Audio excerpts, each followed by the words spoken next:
আসসালামু আলাইকুম। বাংলাদেশ ডারউইন টেস্টে অসম্ভবভাবে ভালো খেলেছে এবং জয়লাভ করেছে। সেখানে বেশ কয়েকটা টার্নিং পয়েন্ট ছিল। তানজিদ তামিমের সেঞ্চুরি, হাসান মাহমুদের 5 উইকেট, ক্যাপ্টেন নাজমুল হাসান শান্ত 84 রান, মেহেদী মিরাজের 5 উইকেট, আরো অনেক অনেক অনেক ধরনের অনেক কিছু ছিল। তবে আমার কাছে সবচেয়ে বেশি ভাইটাল যে জিনিসটা লেগেছে সেটা হচ্ছে বাংলাদেশের টেল এন্ডারদের ব্যাটিং।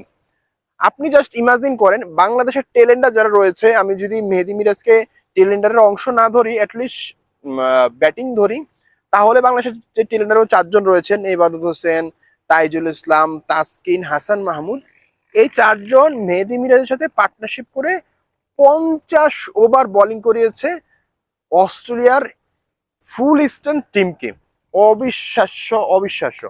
যেখানে বাংলাদেশ একসময় মনে হয়েছিল 300 রানের মধ্যে হয়তোবা অল আউট হয়ে যাবে মুশফিকুর রহিম আউট হওয়ার পরে।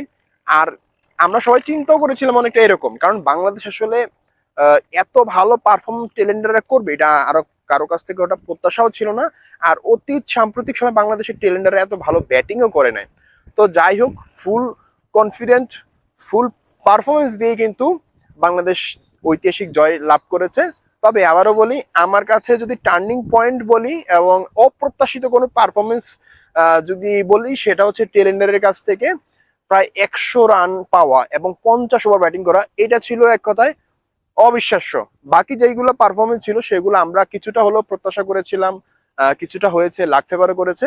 বাট এই জিনিসটা ছিল বাংলাদেশের টেলেন্ডারের কাছ থেকে অবিশ্বাস্য পারফরমেন্স। তো আপনারাও জানাতে পারেন আপনাদের কাছ থেকে কোন জিনিসটা ছিল একদমই অপ্রত্যাশিত। তো ধন্যবাদ সবাইকে। আসসালামু আলাইকুম।